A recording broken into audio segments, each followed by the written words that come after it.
Hey, She Slayers, and welcome to another episode of She Slays the Day podcast. I'm your host, Dr. Lauryn Brunswick, and it's not a light topic today, that's for sure. So, today I have on both Dr. Tamara MacIntyre and Dr. Jen Santos. Both are absolutely incredible chiropractors and educators who've been on the podcast multiple times. Dr. Jen has been on a while ago. I think we talked about it in the episode. It's been a couple years.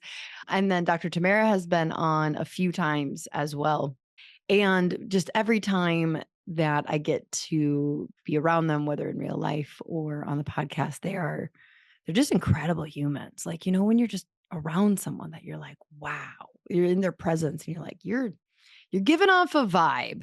Um, I often am like jealous of people who give off like a very different vibe than that I am. Like, I think it's probably natural, right? Like, my kid's got curly hair. She wishes it was straight.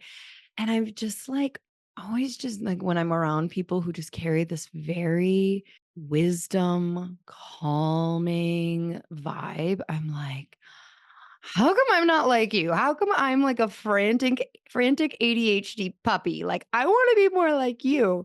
This is not really my stage presence. So, so if this is the future, yep.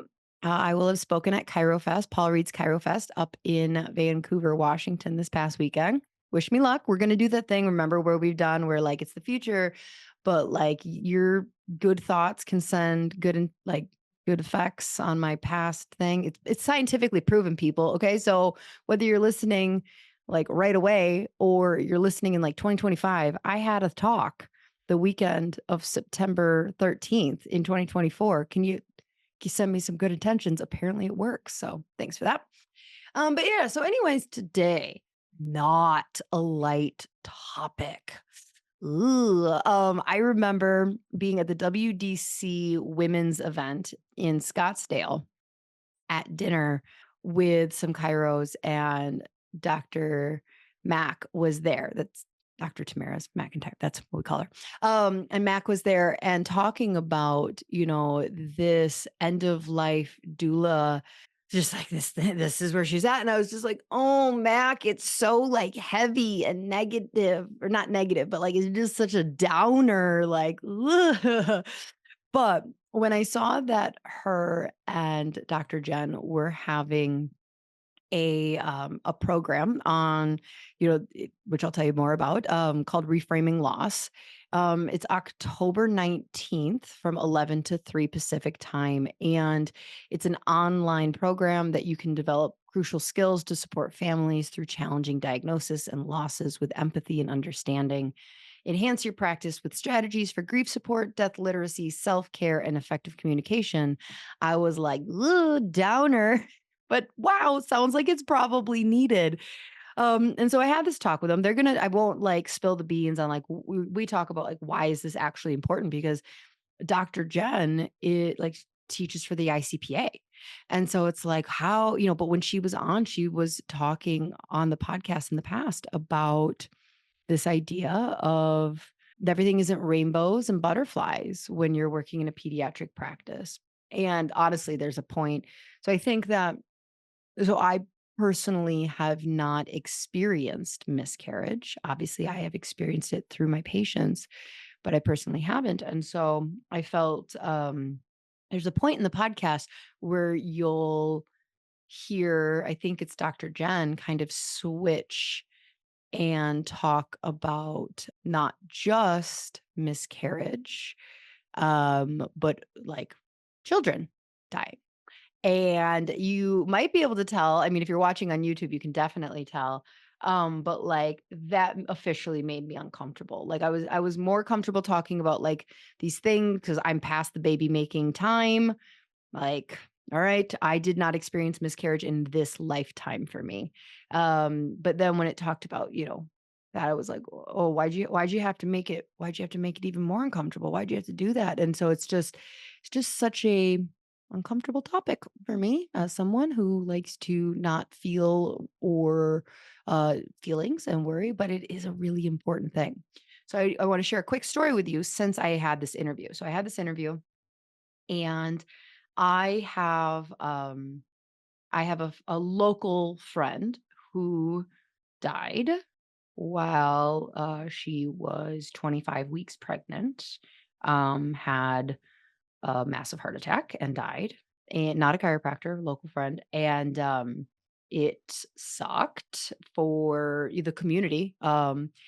And honestly, what was really interesting is she died like 3 days after Andrew Zimmern had come to her home and filmed, because she was making these like she was getting really good traction nationally with these like homemade caramels. Okay.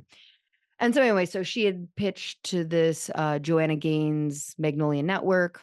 They came. So like literally she died days after filming this. And so our entire community, like it's a small community. This thing airs like 3 months later. It was shocking. So anyways, so I'm still seeing her husband, and and I don't talk to him about that, right? Like it's been over a year. It's been, gosh, at this point, it might have been, I think we're coming up on the 2 year because it was right around Halloween.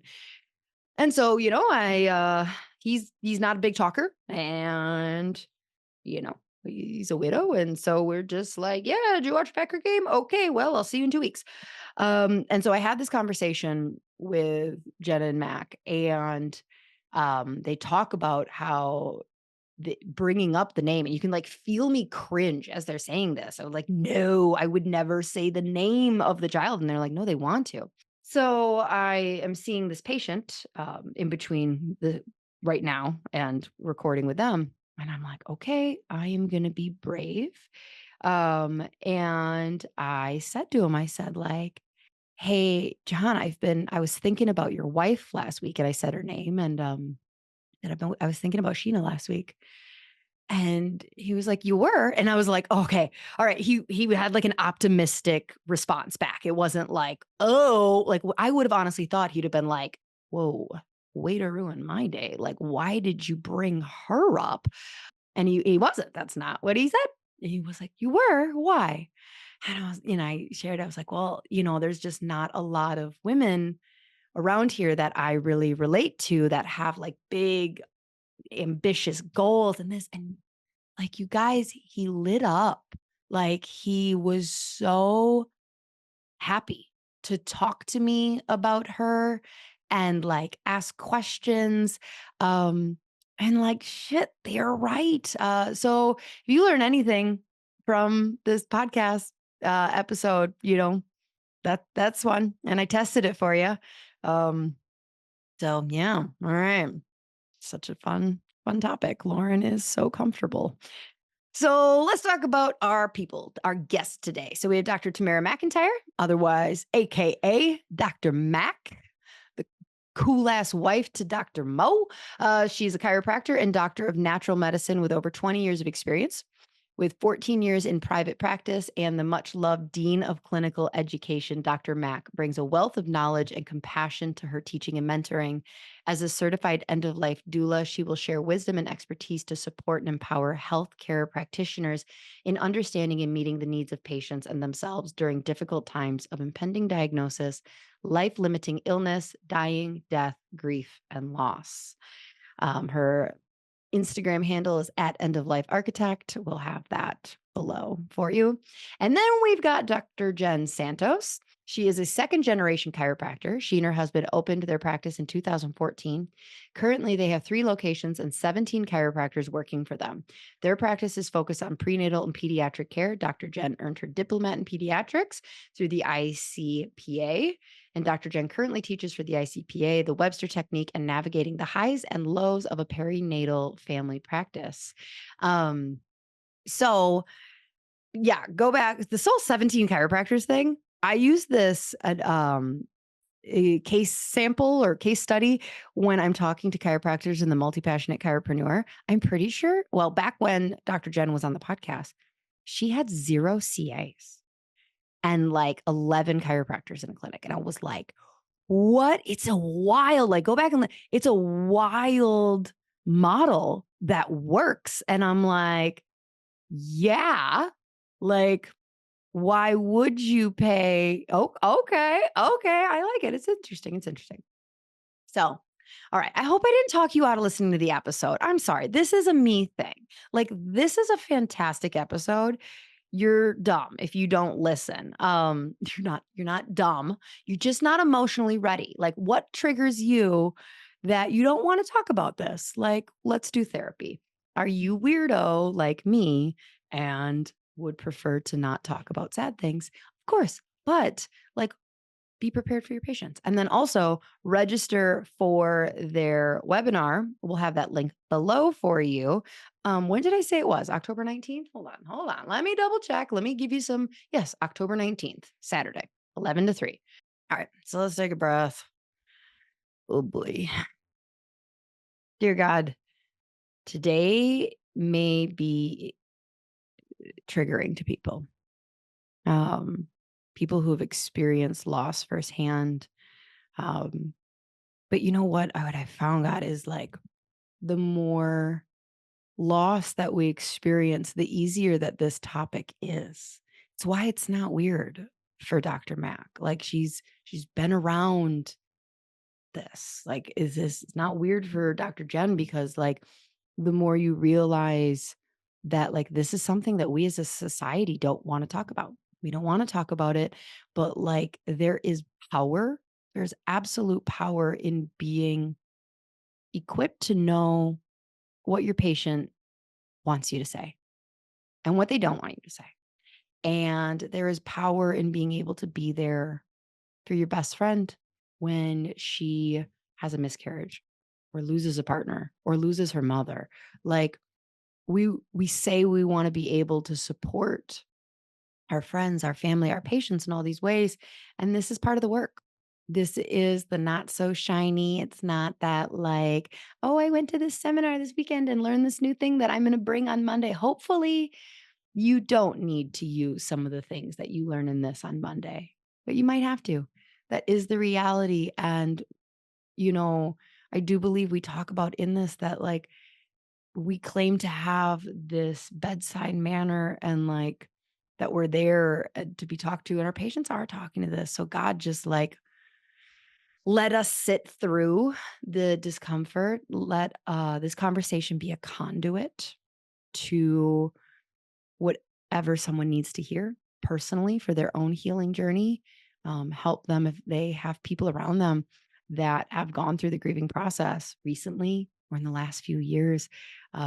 Give them the boldness to bring that person up and let that, that parent, that kid know, like, yeah, I was thinking about your dad the other day. I was thinking about your wife the other day. And because that ripple effect of what that does to know that somebody's still thinking about someone that you deeply cared about is huge. Is so huge. So just give us boldness to enter the waters of discomfort so that we can become the absolute best healers that we can, because we know we are doing so much more in this profession as healers than healing the spine. We're helping heal grief and the spirit.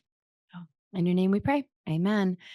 Okay, without further ado, here is my conversation with Dr. Jen and Dr. Mac. Enjoy.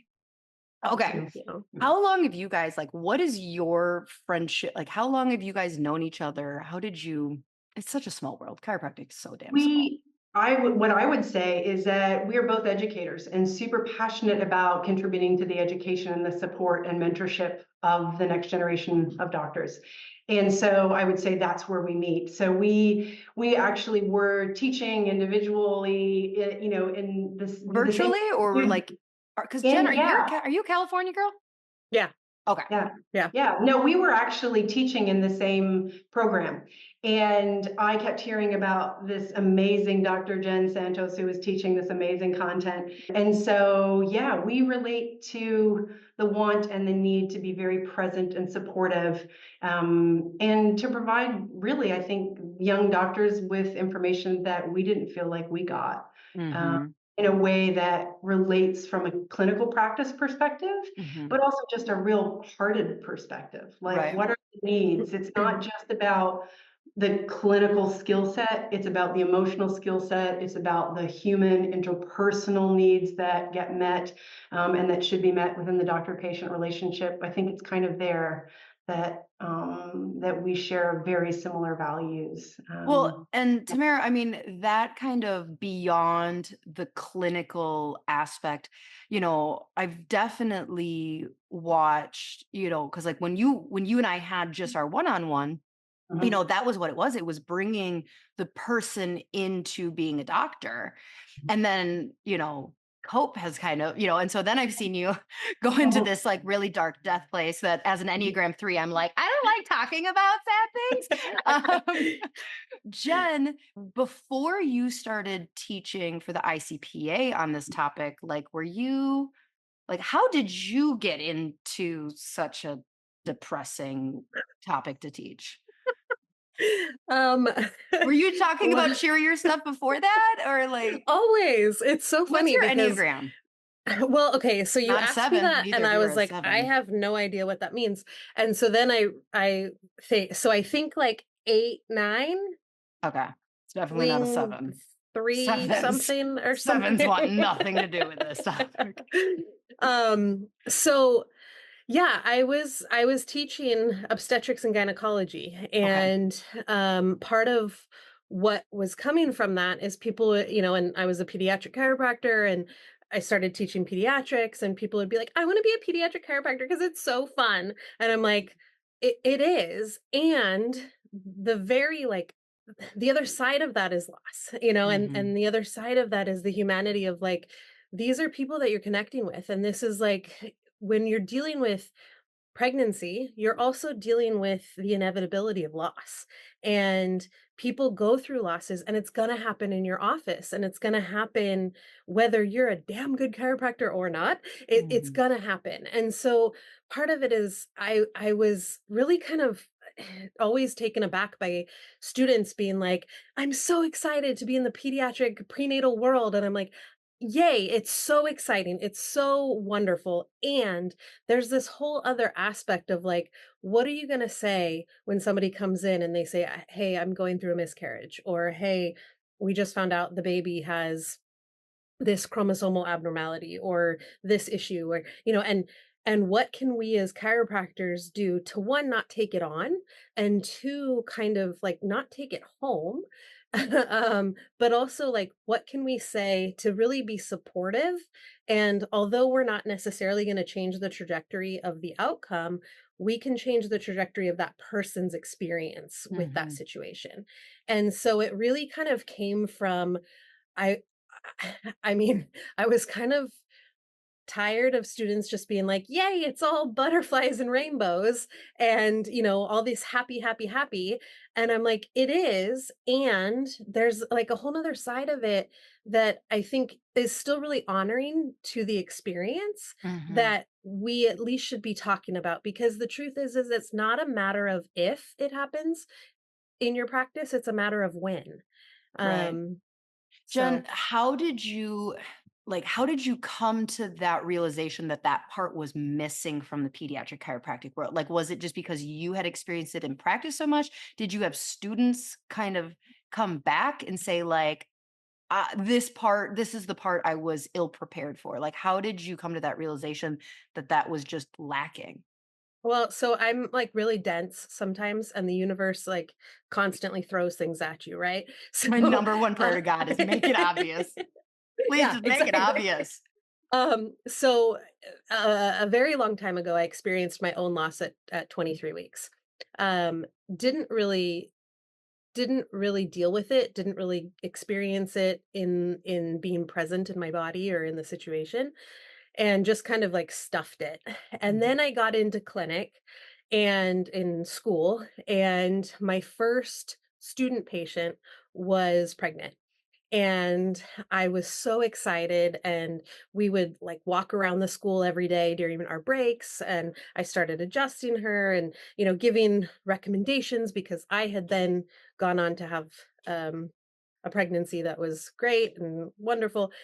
And so we kind of connected on that. And then um, she ended up losing her baby at 38 weeks. And I went to my pod doc or whatever schools call it, but I went to my like overseeing doctor in the school and I said, I don't want to do this. Like, what did I do wrong? What did I do? And he said, you have no right to turn this about yourself. This is not about you. And I was like, oh, okay. Yeah. And then we left, like I left that day, went and saw them and, was present through that experience. And when I got back to school the next day, one of my student cohort people stood up in class as I walked in and he was like, "Hey, weren't you adjusting her? What happened?" Oh, fuck And you, I was dude. like, yeah. And I was like, and I just like looked at him and I was like, BJ Palmer, Dee Dee Palmer, Clarence Godinstead, Reggie Gold, like, what do they all have in common? And he was like, they're all chiropractors. And I was like, yeah, but they're all dead. Like, chiropractic adds years to your life and life to your years. Yay. And it doesn't preclude you from the inevitability of death. And so it was like, and so everybody was like, and that's what I said, like just exactly like that. And everybody in the class was like, whoa, and I was just like, how sad that I was internalizing it. What did I do wrong? What could I have done differently to make that outcome? And the truth is, nothing. Like it wasn't my fault. I didn't do anything wrong, but I grieved and it came up and I had to deal with my own loss, 15 years later. Mhm. And it was like, okay, so going through that experience, and then when I started teaching, I had been in practice a few years and I had seen some losses and early miscarriages and stuff in the practice. And then when I started teaching, it was the same kind of chiropractic bubble mindset of like, you As just get long as you're adjusted and adjusted, everything will be nothing bad fine. happens. Right. And it's like, yeah, and sometimes it does. And if we're so like in this bubble of like, it's never going to happen. And one of my favorite quotes in talking about this was by Carol Phillips, where she said that we're all born and we all die, and sometimes it's not in that order. And I was like, wow, like that's really true, right? And it just kind of set into motion this idea that I needed to start asking students and bringing this in because when I took over the obstetrics class, there was no mention of miscarriage. There was no mention of stillborn. There was no mention of infertility or subfertility issues. And so I started like adding that stuff in, not because I like to talk about sad stuff, but because I don't want people to lose connection with their patients because of a loss and they didn't know how to handle it. They didn't Right. know, and not that there's necessarily like this magic, like get out of jail free card of like, yay, just say this one thing and everything will be fine. But it's more that like, you have to lean in and be a part of that experience and just love on people. And it's like if we get comfortable role play in the situation, get comfortable talking about the loss when it does happen. You might not know what to say exactly, but you're less uncomfortable with what to say or what not to say. Right. So Tamara, Jen said two different things there. Like, so one in the beginning, she kind of said like teaching students how to not take it on, which is really hard because chiropractors pride ourselves on being, I mean, I don't want to speak for the entire profession here, but like we pride ourselves on having a level of empathy and like bedside manner better than like the medical community. But then, so you said like, don't learn to not take it on. But then later you said like, but to lean in. So like, Tamara, if you were like kind of trying to dip, because that to me seems like a narrow gray area of like, don't take it on, but I'm leaning in. But like, so how would you coach someone through that? Like finding that balance as a practitioner? Yeah, so it's a great question because most within the chiropractic profession, especially in the idealistic youth student mindset, it's I'm going into a healthy practitioner, I'm going into a health profession and I'm just going to help healthy people become healthier. Right? Like that's sort of because we have issues. We have issues Right. of judging people who smoke. We have issues Always with going the weight. right direction. Right. They're So we always going we to be already healthy. we already know that for our bedside manner and our ability to meet people where they're at, based on the amount of time that we spend, we also know that our profession has limitations when it comes to their ability to meet people in a sick space or in when the overall diagnosis is maybe life limiting, or when there is some level of medicalization in their process or they're accepting of it.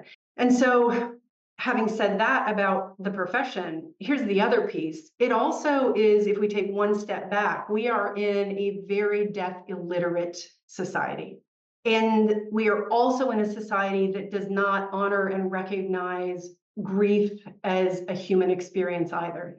And so we tend to isolate during times of grief. We tend to not understand what that's about. And the moment that, there are different types of grief, but the moment that something different happens than what you expected, grieving happens. And we're in a society that doesn't actually know how to meet somebody in that space, And so the fine space you're talking about between leaning in is bound by some things that we know that are just really human.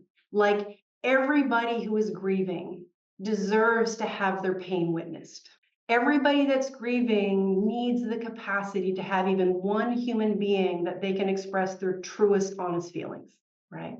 And so, there is a level of guilt. Jen sort of referred to it. It's like, what did I do wrong? Or is this happening because I'm not meant to be a parent? Or is this happening because, whatever, fill in the blank, based on your old wounds, your old experiences, your old limiting beliefs, right? So part of this conversation for Jen and I is about, for me, and the reason I'm doing, as you say, that, sort of the dark work, I'm not afraid to have the conversations to actually encourage more death literacy. Mm-hmm.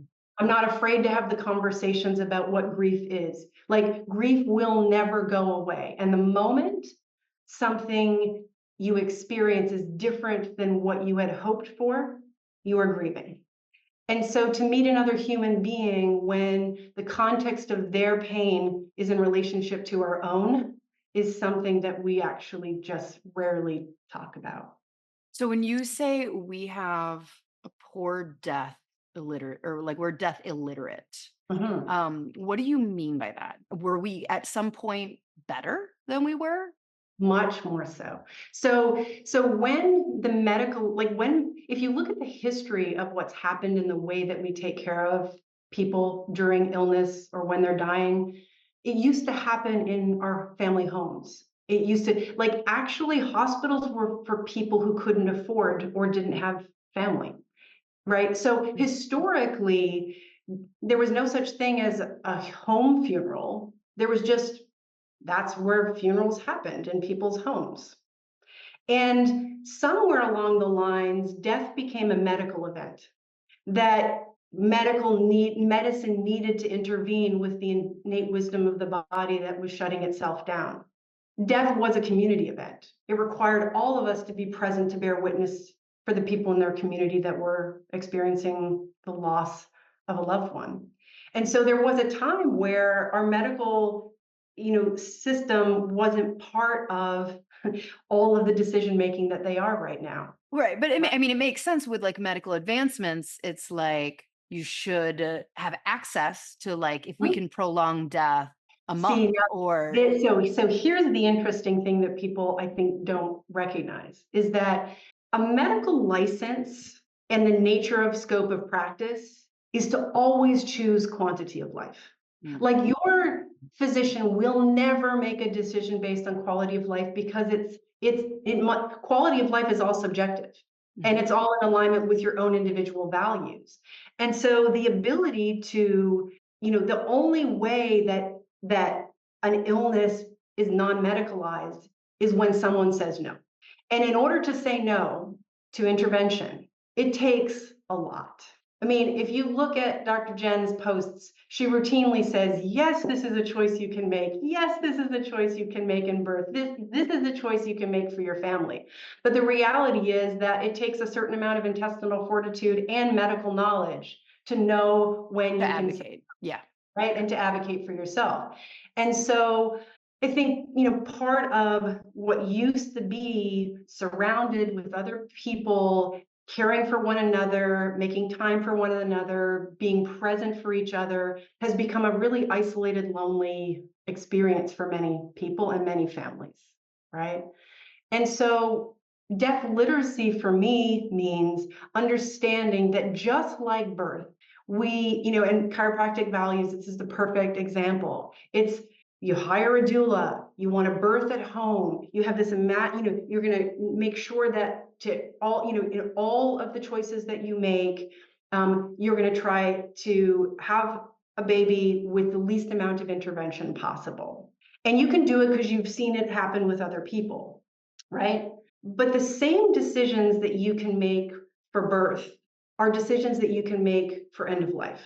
And we also have research, for example, like if you know that you are miscarrying, if you know that you are going to experience the death of your child, there are things you can ask for. And one of the things that we know from a research perspective is that if you've been caring for this little one throughout an entire illness, and you've been meeting all of their fundamental needs, that we know that inherent in that is that there is a need to be present with the body when there is no longer life in it. And you begin processing the moment that you can connect with the human experience of this is actually super recognizable, this is my child, and the essence of everything that they have been, and the connection between the two of us is no longer there. And that grief experience for a parent, they don't even know that they can ask for That's the not time that they need. standard. Well, I mean, it's got to be standard No. at a certain amount of week, right? Like if at what week is it called? Is it a still what 20 is weeks. 20 20 weeks? weeks. Okay. So like And at like 22 weeks, that's not standard. No. No. it's Wow. And technically people don't referred to as know that they correct. can. Correct. What? You It's shouldn't have to technically request that. Okay. Okay. Yeah. right. So it's those kind of things. Like by medical standards, under 20 weeks, it is the actual tissue is considered medical waste. Yeah.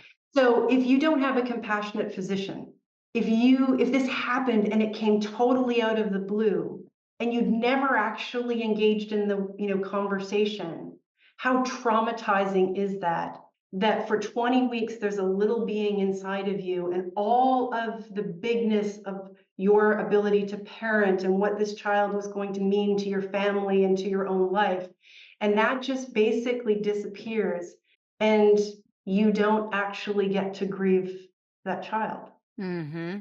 So, okay, this is going to be Jen, there's going to be a question in here, I promise. So, up until this point with talking with you guys, I really interpreted the like, so a lot of times, again, there's going to be a question. By the time I am interacting with a patient who has had a miscarriage or had a stillborn, it's in the past a lot of times. And then there's kind of like like with everything where it's like you talk to a patient who's like, well, we went into the ER over the weekend and you're like, oh, have you started the antibiotics? You started the antibiotics. Okay. All right. So like so often as a chiropractor, the opportunity to like teach them and prepare them for advocacy is kind of gone. Now, as you start working with more and more parents and you can start to like navigate like, okay, they're going to be going in for their 2-month well child check. I know that this kid hasn't gained a lot of weight. Breastfeeding's not going well. And I've learned through massive amounts, like 14 years of experience, now I can prep that parent like, hey, so I just want to prep you for some like they might kind of freak out and like they might kind of tell you that you need to start doing formula and I can be ahead of it. Now, the question is like, how does a chiropractor get themselves in the situation with a patient? Obviously, but like, how do you enter the conversation to teach them and prepare them? Like, hey, just so you know, because once that baby is gone, like if this is the only stillborn birth that hopefully they're ever going to experience, once that baby's been taken out of the room and gone, they don't know. They don't have that experience to know, like, oh, I could have asked for it. And it's like, yeah, you could have. It's too late now. That baby is like, so how do we enter the conversation? What kind of things, how is it appropriate to go like, hey, this is going to happen? And studies have shown that like you interacting is helpful and you can ask for that. Does that question make any sense? Good. Jen, I think it's Yes, yours. Jen, that's Is you. it mine? Oh, Okay. yeah. Well, I mean, for me, one of the biggest ways that I try to like bridge that gap is honestly social media, like posting stuff on Instagram. I try to be like, hey, these are your options, these are what happened. And part of I think the post that kind of started this whole thing was me talking about loss and saying it's not all rainbows and butterflies. And I think Dr. Mac was like, let's do it, you know. And so throughout it's a very, as you were talking about, a very fine line, because when somebody comes into my office and says, hey, I'm pregnant, I'm not going to be like, hey, let me tell you all the horrible things that can happen. And if you Right. ever need anything, here I am. Hmm. Um, but it's through continuous education that like these are things that happen. And so um one of the things that I like to do is before pregnancy has occurred, if we're talking to somebody who is hoping to conceive within the next few years, talking about, you know, there is a massive amount of loss that happens, and it's a weird societal thing that like we don't talk about it. And I have so many people that come in and they say, I had no idea how common it was. And I'm like, it's, I mean, estimates, between 10 to 25% and 50% of all pregnancies end in miscarriage. And then we get further and further down the line, and it's, that number becomes less as you gestate longer. But it's education. It's through education of like, hey, this is a thing that can happen. I've had patients tell me, I didn't even know that miscarriages existed until, like, I didn't know that was a thing. And I'm like, wow, like, Wow. and it's so About it. disconnecting from, so if you have no idea that's even an option. um and then, so I mean, I've had situations sometimes, and I think this is also goes into what Tamara was talking about with the death literacy or illiteracy, is that we don't know what miscarriage even looks like. Mhm. So sometimes there are notes of miscarriage prior to the miscarriage. There are things like we can notice different, like a rapid decrease in symptoms of pregnancy. That's a head scratcher a little bit, like, hey, okay, something's going on. Your HCG levels dropping, not doubling every 2 weeks for the first 10 weeks, different things like that, that we might be seen with patients, but nobody's explained to them like, hey, this is what I think is happening. Would I've it had be, patients. do you think that that's an appropriate thing for the chiropractor to like, I think what Jen, what I would say is this is what I refer to as upstream education. okay. It's we are best served at the very beginning to educate our patients that there are oftentimes a lot of other options that they may or may not be given from conventional medicine. Mm. We also know statistically that physicians are routinely incredibly poor at talking about basically prognosis. So these things happen, the physician doesn't respond or say, if that HCG level is dropping, this is what it typically means. Like there's just very little preparatory between this is what we're going to test for and this is what it means if it looks something different. So part of my recommendation to young doctors is that if you position yourself as a resource and you're coming from a compassionate place, then are you the person to say, this is what it means? You're not going to interpret their lab results, but what you are perfectly capable of saying is that, has your physician explained to you what that means? Great. Right? That's a Because, great. and so it's, do you feel like you have all the information that you need about all of your choices at this moment in time? right? Say So that we can again. position, Do yeah, you so feel do you like feel like you have all the information that you need about all the potential choices you can make in this moment in time? okay. And Right. then like obviously, I feel like chiropractors love to be like we've got this like chip on our shoulder of like I'm a real doctor. And like so we love to be and then I will explain everything. Mhm. But like I would imagine that's not a necessary response to that. So like, you know, Tamara, if a patient, if I say that to a patient and they, like I know that they're coming in for a double check of their HCG because it wasn't quite at the level Mhm. that she says, like, well, the doctors didn't like that the HCG didn't go up as high. So we're coming back in next week to check it. And Mhm. I would say, what would I say again? What do I say to them in I that? would say, did your doctor explain Explain. what that often means? And then she goes, no, why? What does it mean? Then you can reflect on making sure that they ask that question.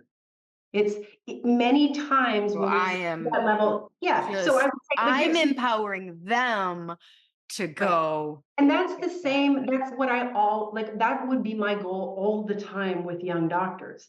It's not up to you, you only interpret what you feel comfortable and confident in interpreting, but you do continually express compassion and refer and provide support and advocacy for people to Mhm. get what they want. And the best possible scenario is that all choices are made available so that they can choose what is most in alignment with their values.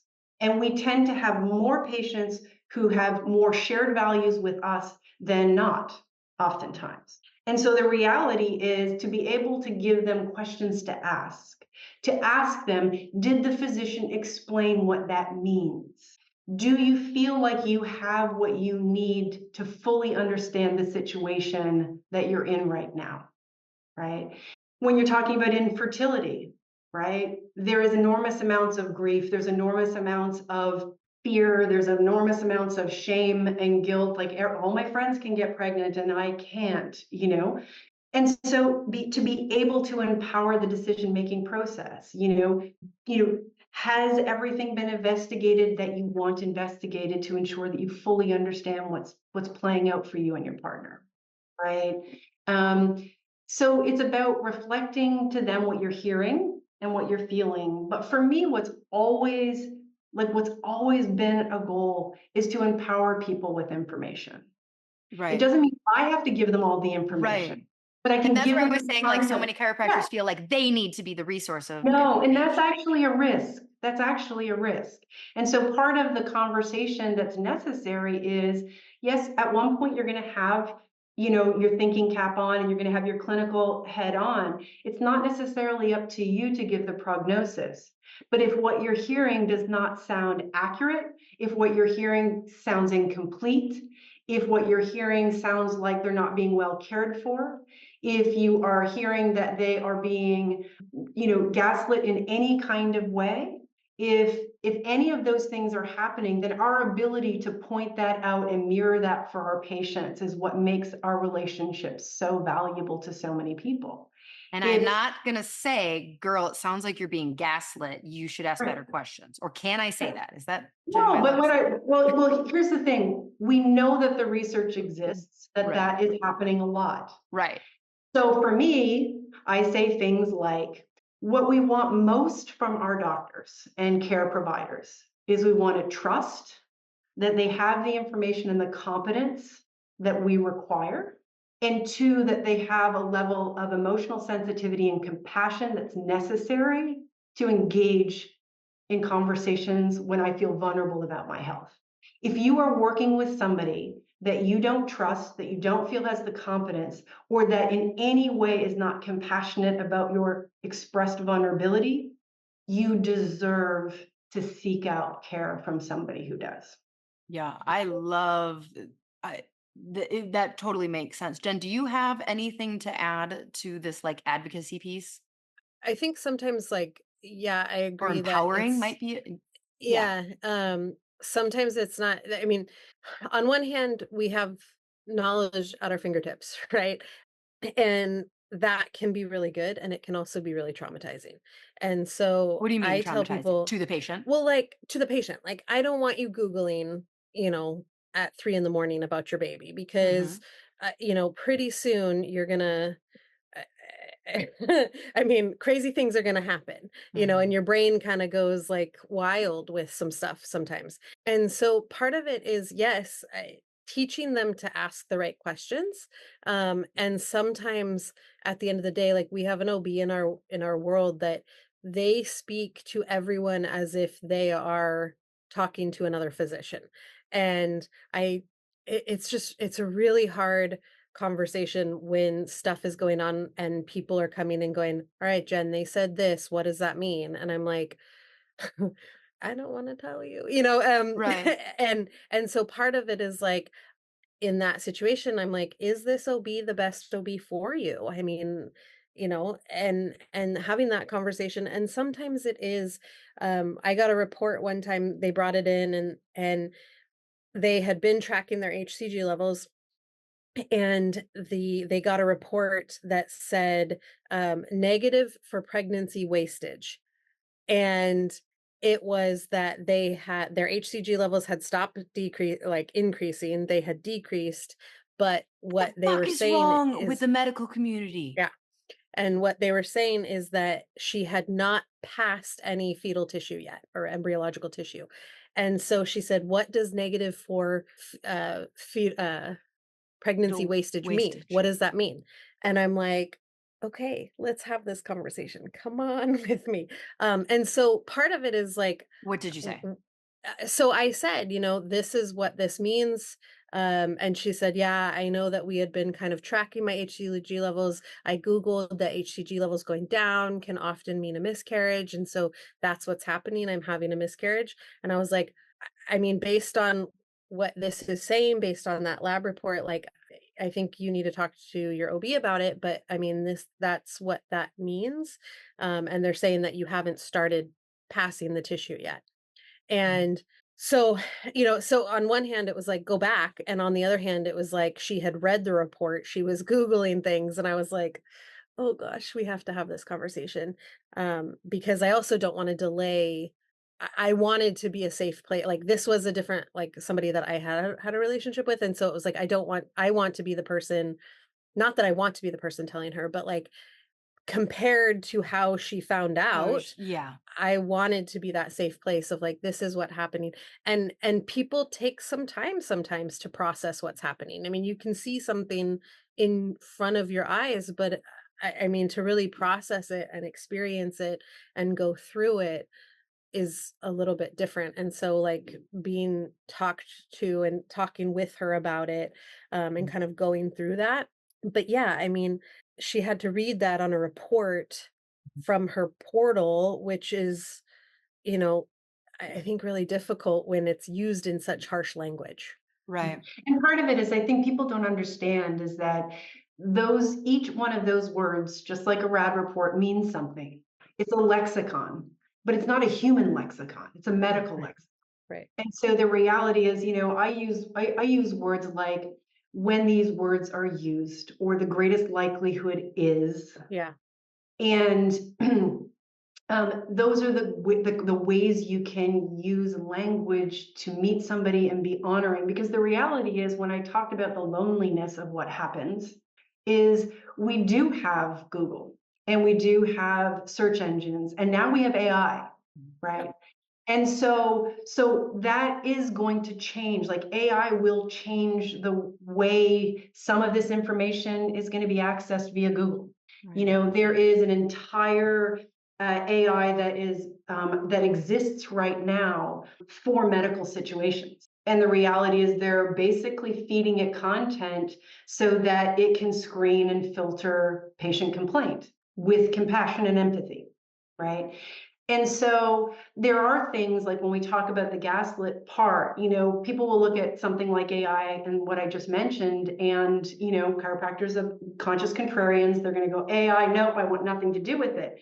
But the reality is that I've used it, my AA as a therapist. Like I have the like one that talks and like yeah, I yeah, was really sad one day about something that was happening and like well, I don't know. It identifies as Alex, so I don't know if it yeah, was a he or she, but yeah, it's yeah, actually kind of nice. I was like, yeah. "Thank you. That Well, helped." because what's going to happen is that these kind of situations we're talking about will remove that possibility of gaslighting. It's going to make that first line without judgment and really without subjectivity. Mhm. Like if this, then that.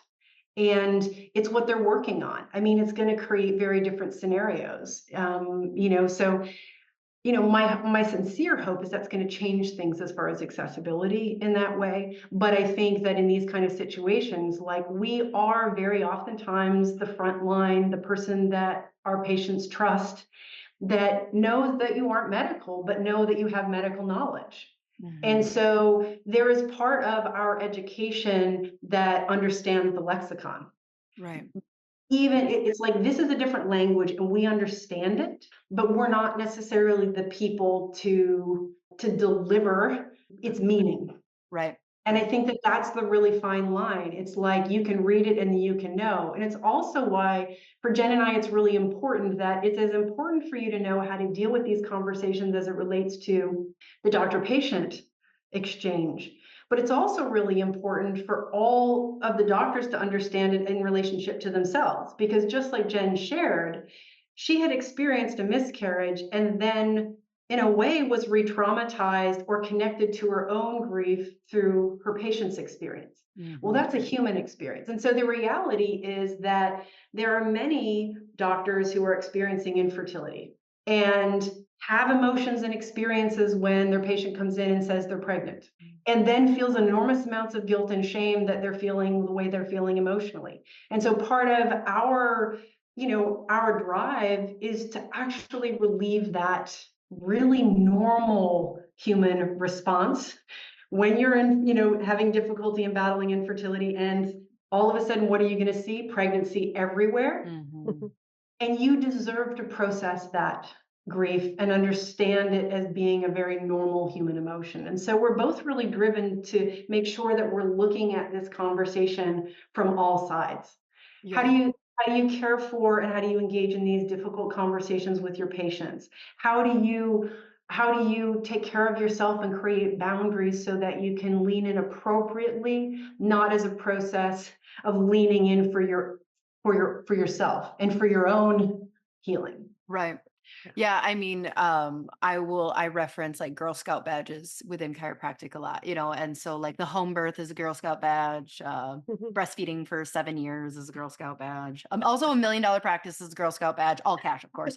All these like different things that like you're not really a worthy chiropractor until, um, and I find it very what word? Amazing that this what you guys have built isn't just about how to respond to the patient.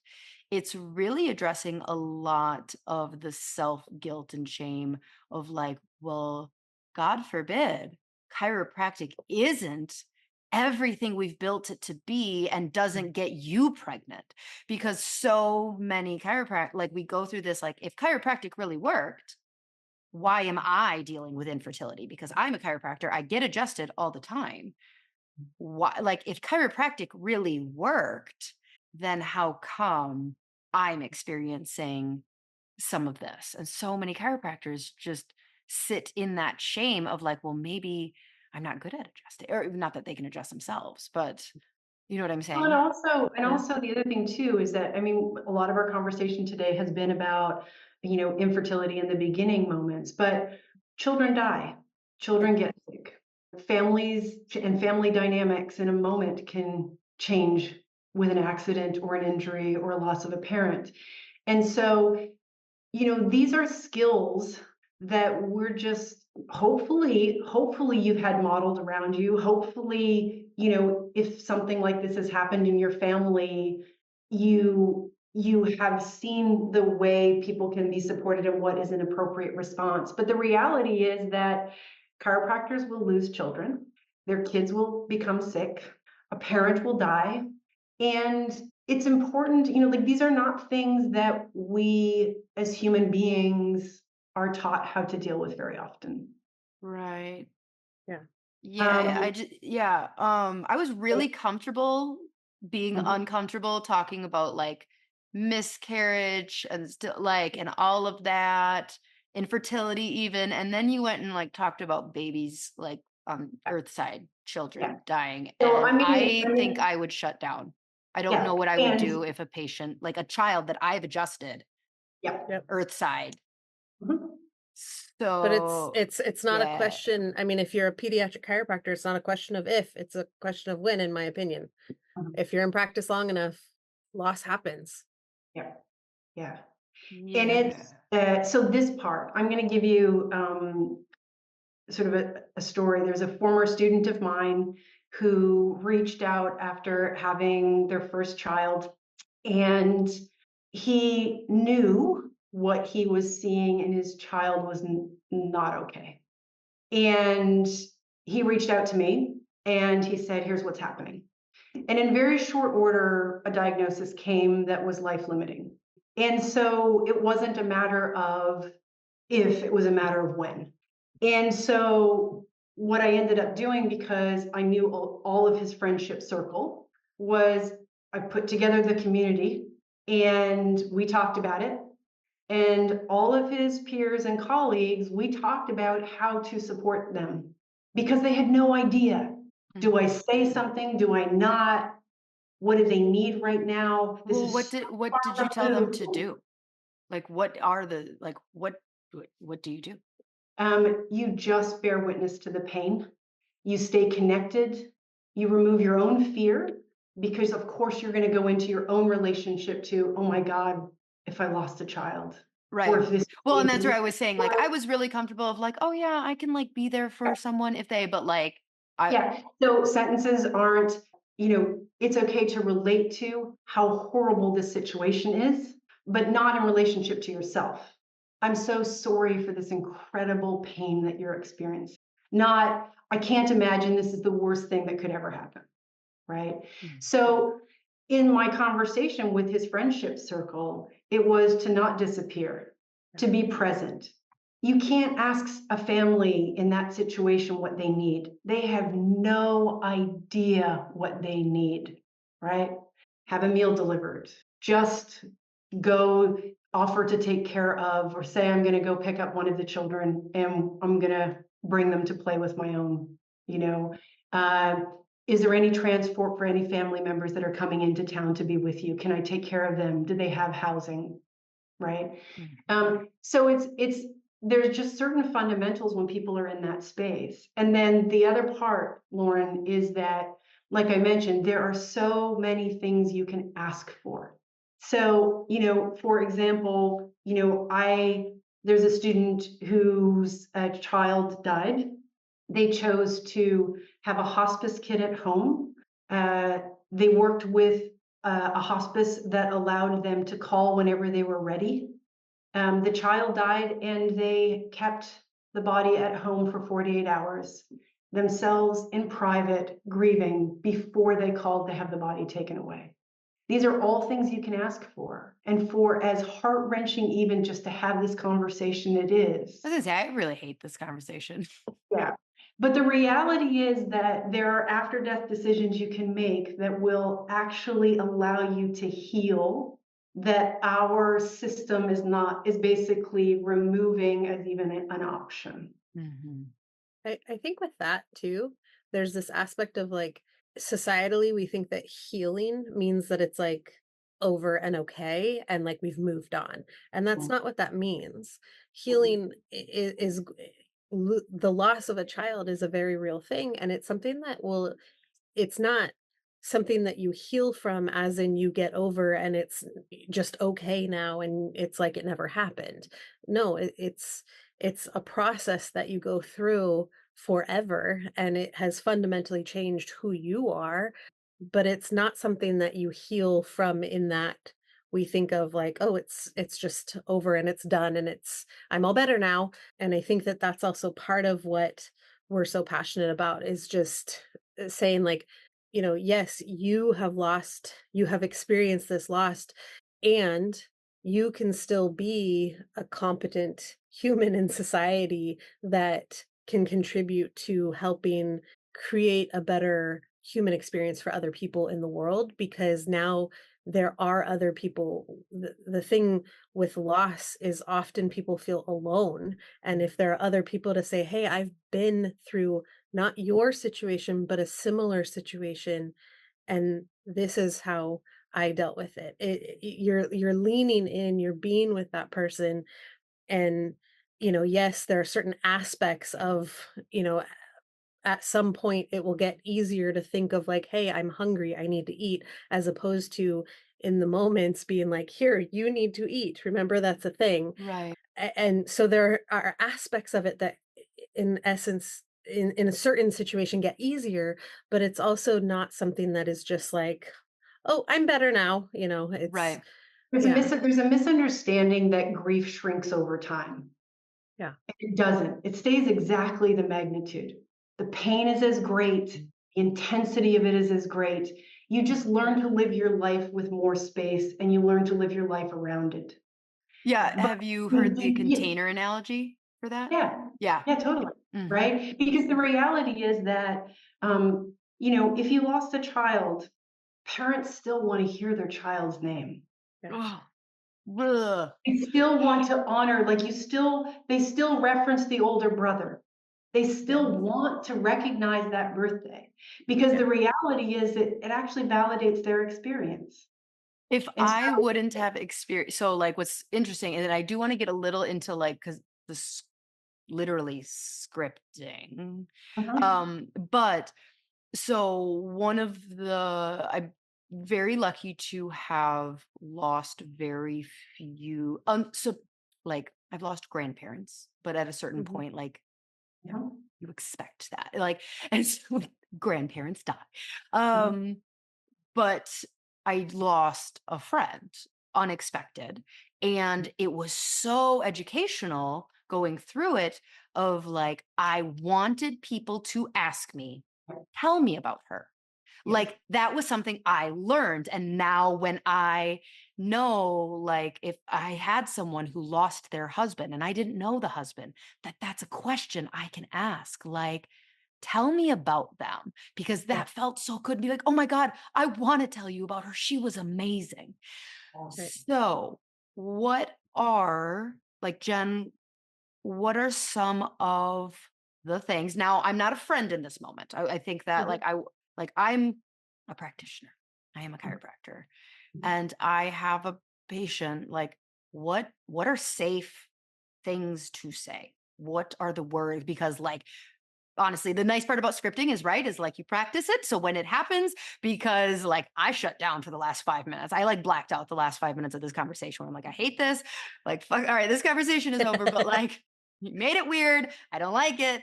Um, so like what are some of the things that patient comes and says, like, this is what happened since I saw you last? Yeah, so in our office, I am going to note the date. I'll put it in in our calendar. And then in a year from now, we send a card. Hey, happy birthday. We're thinking of you. We're thinking of the family this week. Sammy was such a beautiful soul, or, and acknowledge it. I've heard like I forget exactly how it goes, but like there people die twice or whatever. The first time is when they breathe their last breath, and the second time is when somebody speaks their name for the last time on earth. And it's like I want to honor that experience for them and continue to say, hey, I know that most everybody has forgotten and moved on, but you live this every year at their birthday. It's going to come up for you, and so I'm going to honor that and say, hey, their life mattered to me also. Happy birthday. I'm sorry for your loss again. It still is real and still kind of talk about them.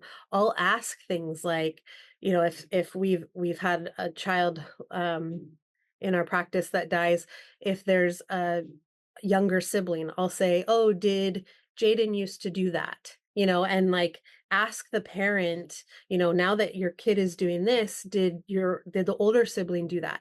And they get to kind of like, yeah, actually they did do that, and I see that in them, and it's an Oh, opportunity for they them wanna to talk about like, that, huh? yeah, yeah. I'm I gonna mean, trust you.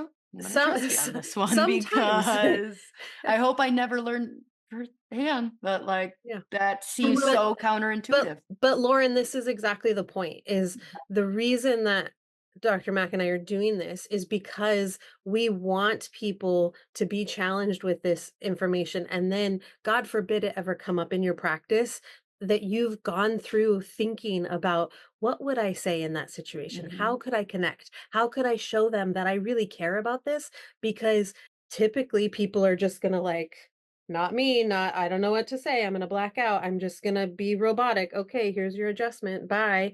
And it's like, how can you sit with the uncomfortableness so that when it's time, or if it ever happens, when it happens, that you know what to kind of, how to navigate it a little bit more than you would if you hadn't gone there. Mhm. So, is it okay to say, "I'm sorry," and then what's the next thing that comes out of my mouth? Like, literally, they say, "This happened." Is saying, "I'm so sorry," that's okay? And That's then the okay. next thing that I say is not, "I can't imagine." I learned that. How are you coping? What's the question I ask them next? I mean, there's lots of directions. It's, are you feeling well supported? Yep. Okay. Good. Right. For me, I'm not one of those people that show up the moment there's news. Yeah. I'm the person that waits until everybody leaves. Mhm. So I had a dear friend whose husband died unexpectedly very recently. The family flies in, she's supported, everybody's there. Around 4 weeks later, and everybody's gone, is some of her darkest days. So when do I want to reach out? And what am I going to say to her? I just want you to know that you're in my thoughts, sending love today. And then I do it the next week, and then I do it the next week. I can never reach out with the expectation I'm going to get anything in return because their cup is empty. Right. Yeah. So the reality is I just want to share in them knowing they're not alone, that they're in my thoughts.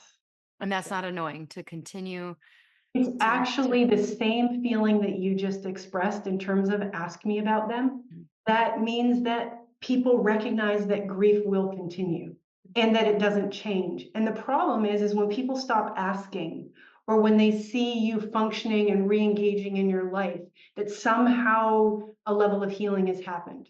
And the reality is it just gives you a small window of time when you're not thinking about it, maybe. So the moment somebody says, I'm thinking about you. but what if they're doing good and then, like, they were in their If it's a moment for good like, they day, were finally having a 2-hour time where they weren't thinking about it, and yeah, then but they get you're your not damn gonna, text. Lauren, you're not gonna make them feel worse. You cannot make someone's pain worse than what they're feeling when they're experiencing that kind of This feels loss. like people get so angry. Like, I've heard so many people complain about the shitty things that people say. But there's a And difference between and this is the trauma informed piece that Yeah. we also talk about. When you are engaging in conversation and when we say to listen or allow them to speak, it's without the expectation that they have to give you the narrative. I'm Yeah. here if you'd ever like to talk, as opposed to, how are you feeling today? Right. mhm. Yeah. I don't want the gossip. I don't I want don't want the the gossip. dirt. I don't want them to go into an automatic thing that makes other people feel comfortable. Right. Mhm. You can tell when they get into this automatic script that, oh, I realize when I say this, it makes somebody else feel better. Well, their Right. job is not to make you feel better with their circumstance. Right. So if you can create a situation where they don't feel like they have to worry about your response to them, that's a gift. Right. Yeah. Right? I Okay. think what you're talking about too is like, you're not, you're coming with like true curiosity and out of a place of love, and that is going to be different than I don't want to have this conversation. I just kind of want you to shut up. So I'm just going to be like, how you doing? As Mhm. opposed to, Lauren, how are you doing? Mhm. Is there anything that you need that you can think of right now? Or can I bring you a meal? As opposed to, I hope she doesn't ask for anything. I mean, Mhm. those are two very different things. I'm not Right. trying to get the information You're not to checking just them off like, of like, "Oh, I should check in on No. a like, yeah, And send you're not text." collecting information that you're then going to pass on to other people. no. It's Right. like, what's the most authentic way to just recognize these are really hard days? Yeah. Yeah. And if you're having a good day, I don't want you to feel guilty about it. Right. And also the ability to laugh or to, because that's what happens too. It's like your ability to actually, oh my God, I'm feeling good today. Is that okay? Mhm. I've had Um, people also say that, like, when they hear their child's name spoken, it's very comforting for them because it's like the world has not forgotten. Mm. And so I think it's almost the opposite of what people think is like, oh, don't say anything. A mom is going to be grieving that loss of a child, regardless of you bringing it up or not. Now, you bringing it up and saying, "Hey, how or like, did Jaden used to do this or did whatever," and bringing it up and giving them that opportunity. They can just say yes, or they can say no, or they can go into a story, and that is you're allowing them to kind of continue to exist in the world by allowing the parent to continue to tell stories. And Mhm. part of it too, like your children at some point, regardless of how, there will be somebody that they love that will die around them. There'll be a grandparent, an aunt, an uncle. And so part of this process of exploration is actually like, what does a child need? What does a Yeah. sibling need? What do I engage? Should a child go to a funeral or not? How do I talk about Uncle so and so who's sick? Do they go visit? Do they not?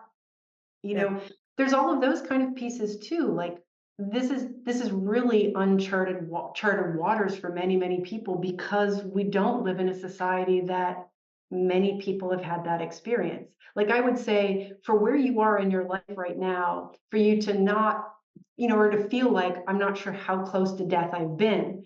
The reality is you've been close to death. It just was not presented to you in a way that you could engage in it. Mhm. Yeah. If you think of your childhood, you for sure know of somebody's, that was a peer or a child or a family that lost a child, or you for sure know somebody in your community whose brother died or mother died or father died. It's just, it was never actually a part of your ability to be curious about it or to engage in it. You just kind of step back because that's what we do, right? Right. And so part of this is just a call to relate from your own perspective, like Right. life is finite and you may or may not have had experience, and this may or may not be a comfortable conversation for you to have. But the reality is, it's going to happen whether you like it or not. It's going to happen in an unexpected way. There will be a time in your life where you will be the loved one that's left behind. Yeah. And these become really valuable conversations. Right. I would imagine that okay, so let's talk about the course. You created a course on this topic, and I would imagine that it's easy to sell to someone who's like, "Oh, going through it, I'm going to buy one of those." But this conversation is really what we call like a day ruiner. Like I don't picture like, "Oh, you know what? I don't have anything on my Tuesday morning. Let me go through Dr. Jen and Dr. Mac's course." Like, sell it to the people who are like, nah, I'm good on this topic right now. Like, why is this course necessary? Um, I think it's necessary because loss is inevitable, right? And you are not going to be in practice for 10, 15, 20, 30 years and and not experience loss, whether you know it or not. People are going to die in your practice, hopefully not in your practice, but within your practice. And so it's for us, it's this call to action of like, sit with the uncomfortableness, like take the course, be there for it to kind of process it now so that you're not processing it for the first time when it's in front of you and you've had time to go through it. One of the things that we're planning on doing with the course is talking to the chiropractor about how they talk to their staff about it, because a lot of times Mm. the staff is the one answering the phone. And so they're the ones that are going to be like, hey, they're going to hear the story first, They are. right? And so how do we want them? How do you want your name like shown for, like how do you want to be represented in that moment? Because it's your office, right? So how your staff responds to that is important. And so yes, it's not like super fun to have these conversations, but like it's one of those things that is necessary and you want to prepare them because there's so much in I mean, I've grown up in chiropractic. I've been around it 38 years, which is really hard to believe. But the thing is that if you think about it, when I've been to seminars where chiropractors are with their staff and they're like, hey, it's a great day at so and so chiropractic. Oh, you have an insurance question? Let's talk about that. And they role play it, right? I've never been to a seminar where chiropractors are like, your son died? Like, okay, how do we have that conversation? Right. And it's gonna happen, but it's like a bigger deal, in my opinion, than do you take Blue Cross Blue Shield, right? Like, why aren't we practicing that? Why aren't we having that conversation so that also like do your staff like a favor and have this readily available, have those conversations so that they don't put their foot in their mouth and they're not traumatized from it, right? Mhm. So like when it happens, they feel like they have the tools to be a compassionate human, because most people that work in a chiropractic office, most chiropractors are in the profession to be human, to be compassionate people in the world. And so to me it's like, why is it, why would you take the course? Why the hell not? Why hasn't this been a course before? Because it really should be. I mean, for 38 years it's a fantastic or terrific Tuesday at blah blah blah chiropractic. Well, okay, but like let's have these questions answered. Like And let's let's play be this. honest, even though we dog on the MDs all the time, I would imagine that there is a class. It's probably small, but I bet you they acknowledge this topic because like they're around a lot more like, right? So like they have more training in this than chiropractors. We just go around like, nah, we're just here to make people's life better. We don't need to talk about that. Well, their expectation is that that happens in residency because it's Right. real time, real practice experience, and the Yep. expectation is that it's being modeled Yep. in that clinical experience. Well, we don't typically have that, Right. and the other thing, like, why take this course? If anybody has done has ever been in my classroom, you know that one of my fundamental principles is provide resources until before you realize you needed them. Yes. Yeah. Right? It's like if I can give you resources to have sitting there when it happens and that you know it exists, then your ability to meet somebody in that moment in time is better. Do you want to be researching what should I be doing in this moment in time? Or do you want to Right. know I didn't have a place for this resource, but now I do, Right. Right. right? It's it Yeah. It reminds me of like in elementary school. I'm in California. So in elementary school, the alarm would go off and everybody would like get under their desk for like an earthquake or Yeah. whatever. And it's like, could you imagine being in an elementary school in California where there's a massive earthquake and nobody has ever had those drills? Like we know, like we learn, it's like Pavlov's dog, right? Like you learn, oh, you hear that sound, you get under your desk. Like, Mhm. and there's this level of like containment that like, okay, I know what to do because we've practiced this. Mhm. And the other thing I would say is just purely based on the statistics of our profession, Mhm. purely based on the statistics. We graduate 50% female grads.